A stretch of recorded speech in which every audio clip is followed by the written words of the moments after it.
Hello, welcome to a quick bite of Algeria. The name Algeria derives from the city of Algiers, which in turn takes its name from the 4 islands that used to lie off the coast of the city, which means that Algeria is technically called the Islands, which seems unusual when you notice the massive lack of water in Algeria. Why will I have heard of it? Have you heard of the Sahara Desert? You know, that massive swathe of sand across northern Africa? Or do you know a 4/5 of Algeria? Apart from that, the other reason would be the fact that Algeria is on the Mediterranean, and thus is in the part of Africa that Europe actually cared about before in the colonisation era. Woo! Go Europe? Yeah? Where? Algeria is in northern Africa on the Mediterranean. It borders Western Sahara, another bit of disputed territory in the world being claimed by both Morocco and Mauritania.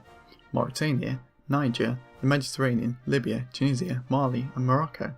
Its major cities are Constantine, Oran and its capital Algiers. You might have noticed all those cities are in the coastal region in the north, and that's because the rest of Algeria is just desert. Lots and lots of desert. Size.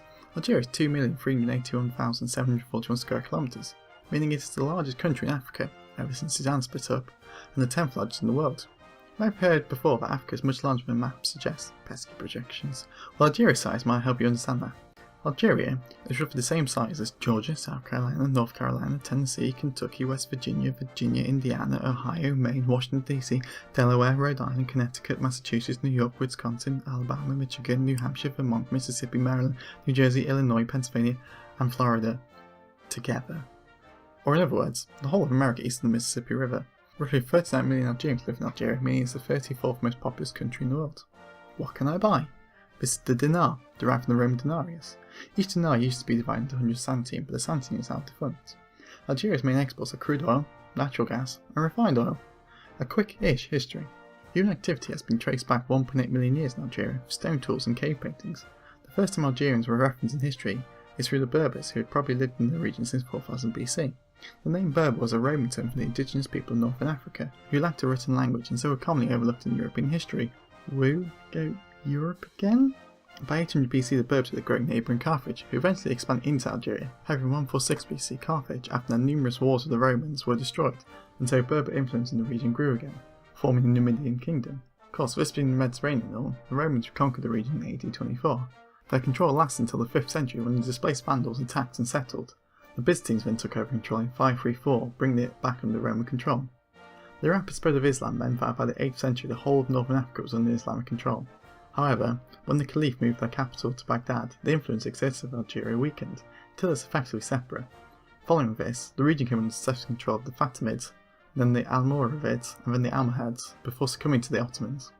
Under Ottoman rule, the region had large degrees of autonomy, as the Barbary states, made many enemies from its corsairs raiding foreign ships. This in turn led Algiers to be bombarded by many different nations, including, of course, the British, in 1816 and 1830, which means it can go on the invaded by Britain list.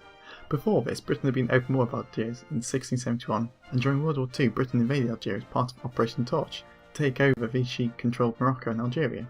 In 1830, the French invaded the region, but unlike Britain, this wasn't just going to be a statement of power, but full-blown colonisation. For over 100 years, Algeria remained under French control until after a lengthy and bloody war against its independence on July 5, 1962. Fun with flags. The Algerian flag consists of a green band, symbolising Islam, a white band symbolising purity and peace, and a red crescent and star emblem. The red is a symbol for liberty, and the crescent and star are Islamic symbols, which like green is a good indicator of the Islamic country. Finally, the crescent is more close than on other countries' flags. This is because Algerians believe the longer horns bring happiness. Final facts. Algeria's national animal, and the nickname for its national football team is the fennec, a small nocturnal fox with unusually large ears.